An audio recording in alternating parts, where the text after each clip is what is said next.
Hello friends, welcome back our YouTube channel bay on science. Friends, हम लोग आज discussion करेंगे भारत संसाधन एवं उपयोग जो चैप्टर है उसमें वस्तुनिष्ठ प्रश्न और लघुत्तरीय दीर्घोत्तरीय प्रश्न के बारे में। फ्रेंड्स, साथ ही हम लोग पाठ के अंदर से जो महत्वपूर्ण बिंदु हैं उसको डिस्कशन करेंगे, जहाँ से प्रश्न पूछे जाते हैं और जहाँ से नए नए तरह के क्वेश्चन बनाकर एग्ज़ाम में डाले जाते हैं और जहाँ से क्वेश्चन आने की संभावनाएं हैं। उन मुख्य बिंदुओं को हम लोग सभी बिंदुओं को डिस्कशन करेंगे। तो फ्रेंड्स, चैप्टर बहुत ही इंटरेस्टिंग और इम्पोर्टेंट होने वाला है, बने रहिए हमारे साथ। और चलिए फ्रेंड्स, हम लोग शुरू करते हैं।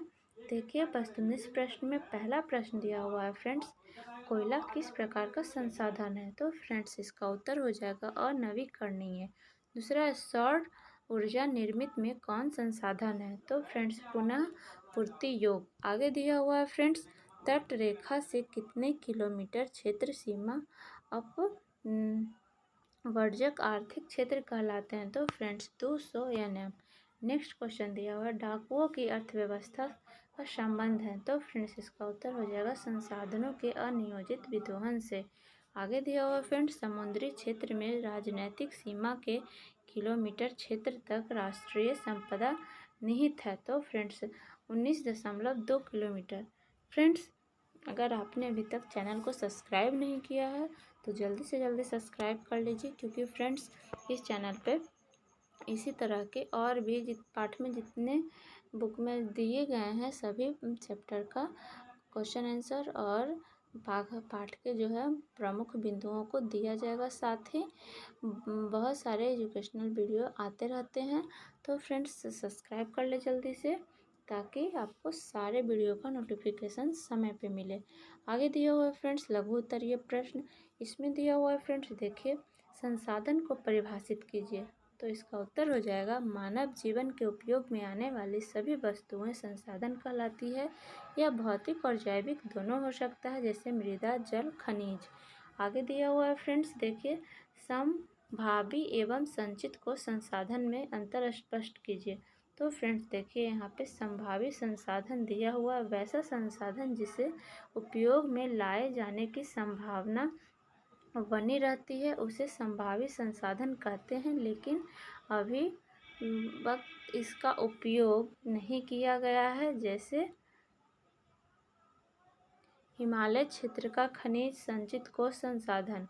आगे दिया हुआ है फ्रेंड्स, संचित कोष संसाधन। इसमें दिया हुआ है फ्रेंड्स, वैसा संसाधन जिसका उपयोग करने के लिए मानव संचित करता है उसे संचित कोष संसाधन कहते हैं, जैसे कि फ्रेंड्स नदी का जल।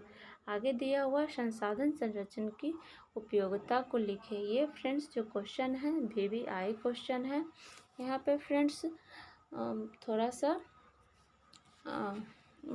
वीडियो थोड़ा जो PDF है चमकीला हो गया है, जिसके कारण देखने में थोड़ा सा असुविधा होगा। यहाँ पे देखिए फ्रेंड्स, दिया हुआ है संसाधन का नियोजित तथा विवेकपूर्ण उपयोग ही संसाधनों का संरक्षण कहलाता है। चूँकि सभ्यता एवं संस्कृति के विकास में संसाधन की अहम भूमिका होती है। कोयला, पेट्रोल, जल, ये सब जो है फ्रेंड्स, यहाँ पे ये सब है संसाधन है जिनका संरक्षण करना मानव का जो है प्रथम कर्तव्य है। आगे दिया हुआ है फ्रेंड्स, संसाधन के निर्माण में तकनीक की क्या क्या भूमिका है, स्पष्ट कीजिए। तो फ्रेंड्स, देखिए, इसका उत्तर हो जाएगा संसाधन निर्माण में तकनीक की महत्वपूर्ण भूमिका रही है। इसका आधुनिक तथा वैज्ञानिक युग में मानव नए नए तकनीक का विकास किया है और अपने तकनीक के बदल आगे जो है आगे बढ़ रहा है। जापान में प्राकृतिक संसाधन का अभाव है, फिर भी तकनीक के बदौलत वह विकसित देश की तुलना में खड़ा है। आगे दिया हुआ है फ्रेंड्स दीर्घोत्तरीय प्रश्न। इसमें दिया हुआ है संसाधन के विकास में सतत विकास की अवधारणा की व्याख्या कीजिए। तो फ्रेंड्स, इसका उत्तर हो जाएगा संसाधन मानव जीवन का मुख्य आधार है। जीवन की गुणवत्ता बनाए रखने के लिए संसाधन के सतत विकास की अवधारणा बहुत जरूरी है। संसाधन प्रकृति द्वारा दिया गया मुख्य उपहार है, लेकिन वर्तमान समय में इसका अंधाधुंध दोहन किया जा रहा है, जिसके कारण पर्यावरण समस्त जो है समृद्ध उत्पन्न हो गई है, जैसे भूमंडलीय तापन, ओजोन क्षय, पर्यावरण दूषण इत्यादि। उपयुक्त परिस्थितियों से निपटने के लिए हमें बुद्धि और विवेक से काम लेना पड़ेगा। वर्तमान विकास को साथ गत्वे भी सुरक्षित रख सकता है। आगे दिया हुआ है फ्रेंड्स, देखिए स्वामित्व के आधार पर संसाधन के विविध स्वरूपों का वर्णन कीजिए। तो फ्रेंड्स इसका उत्तर हो जाएगा, स्वामित्व के आधार पर संसाधन को 4 भागों में बांटा गया है। पहला हो जाएगा फ्रेंड्स व्यक्तिगत संसाधन, वैसा संसाधन जिन पर किसी खास व्यक्ति का अधिकार हो। व्यक्तिगत संसाधन कहता है जैसे बगीचा, बाग बगीचा, कुआं, तालाब। आगे दिया हुआ है फ्रेंड्स सामुदायिक संसाधन, इसमें दिया हुआ है फ्रेंड्स जिस संसाधन पर किसी खास समुदाय का अधिकार हो उसे ही सामुदायिक संसाधन कहते हैं, जैसे फ्रेंड्स मंदिर, मस्जिद, सामुदायिक भवन, तालाब। आगे दिया हुआ है फ्रेंड्स राष्ट्रीय संसाधन, इसमें दिया हुआ है कानूनी तौर पर देश या राष्ट्र के अंतर्गत सभी उपलब्ध संसाधन राष्ट्रीय संसाधन कहलाता है, जैसे 20 किलोमीटर महासागरीय क्षेत्र तक। आगे दिया हुआ है अंतर्राष्ट्रीय संसाधन, इसका उत्तर हो जाएगा जिस संसाधन का नियंत्रण अंतर्राष्ट्रीय संस्था करती है उसे अंतर्राष्ट्रीय संसाधन कहते हैं, जैसे किसी देश की तट रेखा के 200 किलोमीटर दूरी का क्षेत्र। अब देखिए फ्रेंड्स हम लोग पाठ के अंदर जो दिया हुआ है टॉपिक, उसको इम्पॉर्टेंट टॉपिक है जहाँ से कि क्वेश्चन पूछे जाते हैं, क्वेश्चन आने की संभावना रहती है और नए नए क्वेश्चन को यहाँ से पूछा जाता है। तो फ्रेंड्स इसको हम लोग बहुत अच्छे से डिस्कशन करेंगे।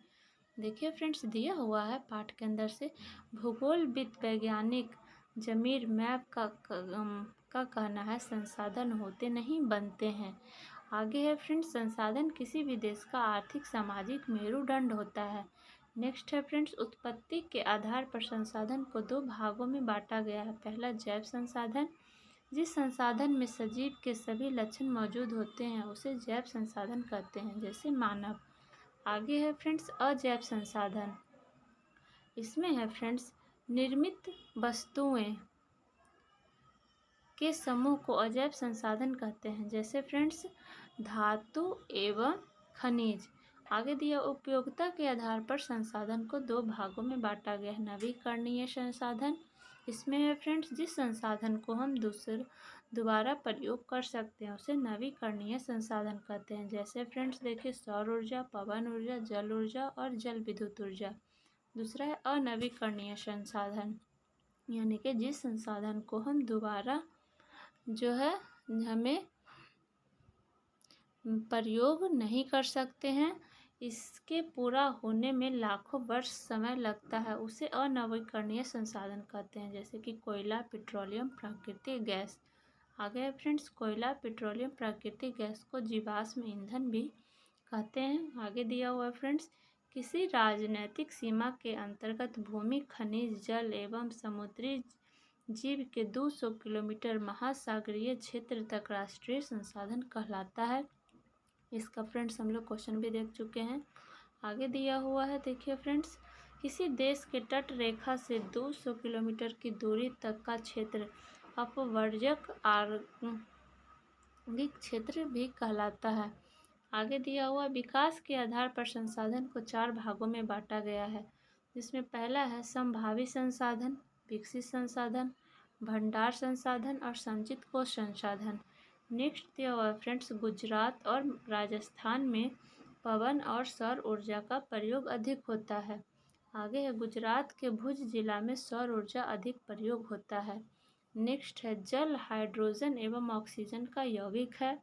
संसाधनों का विवेकपूर्ण उपयोग ही संसाधन नियोजन कहलाता है। बिहार में चूना पत्थर एवं पाइराइट खनिजों का भंडार है फ्रेंड्स। संसाधनों का नियोजन एवं विवेकपूर्ण उपयोग इस संसाधनों का संरक्षण कहलाता है। आगे है महादार्शनिक एवं चेतक गांधी जी ने कहा था हमारे पास पेट भरने के लिए बहुत कुछ लेकिन पेटी भरने के लिए नहीं। आगे दिया हुआ फ्रेंड्स मेघा पाटेकर ने नर्मदा बचाओ अभियान शुरू किया। आगे दिया हुआ फ्रेंड्स चिपको आंदोलन की शुरुआत 1972 ईस्वी में सुंदर लाल बहुगुणा ने उत्तराखंड के टिहरी गढ़वाल जिला में शुरू किया था। ये सब फ्रेंड्स बहुत इम्पोर्टेंट पॉइंट है। आगे देखिए फ्रेंड्स, इसमें दिया हुआ वर्षा का जल संचय संदीप पांडे ने किया था।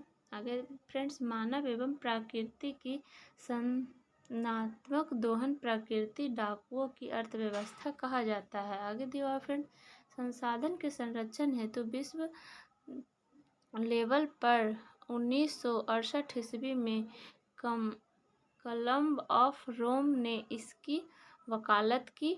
आगे दिया हुआ फ्रेंड्स, 1974 ईस्वी में सोमशेर की पुस्तक स्मॉल इज ब्यूटी में गांधी जी के विचार को प्रकट किया। आगे है फ्रेंड्स, पर्यावरण संरक्षण हेतु प्रथम स्टॉकहोम में विश्व शिखर सम्मेलन 1972 ईस्वी में आयोजित हुआ था। नेक्स्ट है 5 जून को पर्यावरण दिवस जो है मनाया जाता है। आगे है फ्रेंड्स, ब्राज़ील शहर के रियोडे शहर में 1952 ईस्वी में प्रथम पृथ्वी सम्मेलन हुआ था। आगे है फ्रेंड्स, द्वितीय पृथ्वी सम्मेलन जो है 1997 ईस्वी को अमेरिका के न्यूनतम शहर में हुआ था। इसके प्लस सम्मेलन में नाम से जानते हैं, चूँकि यह सम्मेलन 5 वर्ष बाद हुआ। आगे दिया हुआ है फ्रेंड्स, 200 ईस्वी में अफ्रीका के जोहान्सबर्ग में तृतीय पृथ्वी सम्मेलन हुआ था। यह सम्मेलन 10 वर्ष बाद हुआ था। इसे प्लस 10 सम्मेलन के नाम से जानते हैं। आगे है फ्रेंड्स, संसाधन प्रकृति प्रदत्त उपहार है। नेक्स्ट दिया हुआ, पृथ्वी पर तापमान बढ़ जाना भूमंडलीय तापन कहलाता है। नेक्स्ट है, ओजोन का सूत्र O3 होता है। सूर्य से आने वाली परावैंगनिक किरणों को ओजोन परत रोक लेती है और पृथ्वी को भारी गर्मी से बचाती है। सूर्य के विकिरण को पृथ्वी पर आने में 8 मिनट 20 सेकंड का समय लगता है। सूर्य का किरण हम लोग को आने में 8 मिनट 20 सेकंड का समय लगता है। आगे है, जब सूर्य की किरणें नदी, झील, तालाब पर पड़ता है तो वाष्प बनकर आकाश में चला जाता है। उसके साथ SO2, H2, NO2 तथा H2SO4 भी बनता है। उसके बाद बादल बनता है, फिर वर्षा करता है, उसे अम्लीय वर्षा कहते हैं। आगे दिया हुआ फ्रेंड्स, पृथ्वी सम्मेलन, यह जो है सम्मेलन 3 से 14 जून 1992 को रियो डी जेनेरियो शहर में हुआ था, जो 178 देशों के प्रतिनिधित्व ने भाग लिया था। इस सम्मेलन का मुख्य उद्देश्य पृथ्वी को ग्लोबल वार्मिंग से बचाना, वन को सुरक्षित रखना और जैव विविधता को ध्यान में रखना। आगे फ्रेंड्स दिया हुआ, एजेंडा इकाई क्या है? तो फ्रेंड्स, संयुक्त राष्ट्र पर्यावरण के तत्वावधान को रियो डी जेनेरियो शहर में एक सम्मेलन हुआ था, जिसमें 800 पृष्ठ एक घोषणा पत्र तैयार, उसे एजेंडा 21 था। इस कार्यक्रम कहते हैं। आगे दिया हुआ फ्रेंड्स, द्वितीय पृथ्वी सम्मेलन, यह जो है फ्रेंड्स देखिए, यह सम्मेलन 23 से 27 जून 1997 न्यूयॉर्क में हुआ था। यह सम्मेलन 5 वर्ष बाद हुआ था, जिसे +5 सम्मेलन के नाम से जानते हैं। आगे दिया हुआ है क्योटो सम्मेलन, तो ये जो है फ्रेंड्स, पृथ्वी को ग्लोबल वार्मिंग से बचाने के लिए दिसंबर 1997 में जापान के क्योटो शहर में एक सम्मेलन हुआ, जिसे 1959 देशों ने भाग लिया। इसमें क्षय गैस CO2, CH4, N2O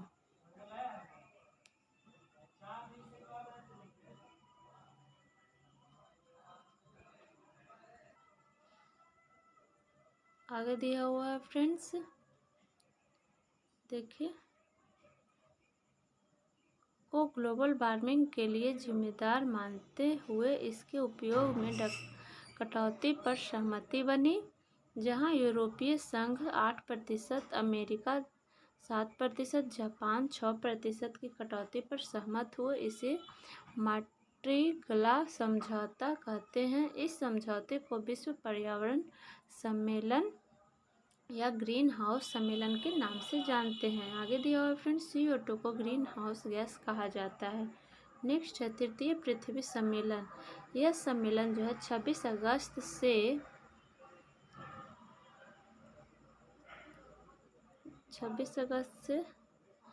4 सितंबर 2002 में या 2002 को जोहान्सबर्ग में आयोजित हुआ था। यह सम्मेलन 10 वर्ष बाद हुआ, इसीलिए इसे +10 सम्मेलन के नाम से जानते हैं। यह सम्मेलन सफल नहीं हुआ था। तो फ्रेंड्स, ये था पहला जो हम लोग का भूगोल का बुक है, प्राकृतिक आपदा एवं प्रबंधन से फ्रेंड्स, इसका सारा क्वेश्चन आंसर और इम्पोर्टेंट पॉइंट था फ्रेंड्स, जो कि फ्रेंड्स हम लोगों ने कंप्लीट कर लिया है। फ्रेंड्स, हम लोग अगले वीडियो में अगले नेक्स्ट चैप्टर के साथ मिलेंगे, जिसमें हम लोग पूरे जो है चैप्टर का सॉल्यूशन देखेंगे और उसका इम्पॉर्टेंट पार्ट के अंदर से पॉइंट देखेंगे। तो फ्रेंड्स, बने रहिए हमारे साथ बने रहने के लिए फ्रेंड्स आपको हमारे चैनल को सब्सक्राइब करना है, जिससे कि जब वीडियो अपलोड किया जाएगा तो उसका नोटिफिकेशन सबसे पहले आपको मिलेगा। और साथ ही फ्रेंड्स, वीडियो को लाइक और शेयर ज़रूर करें। मिलते हैं नेक्स्ट वीडियो में।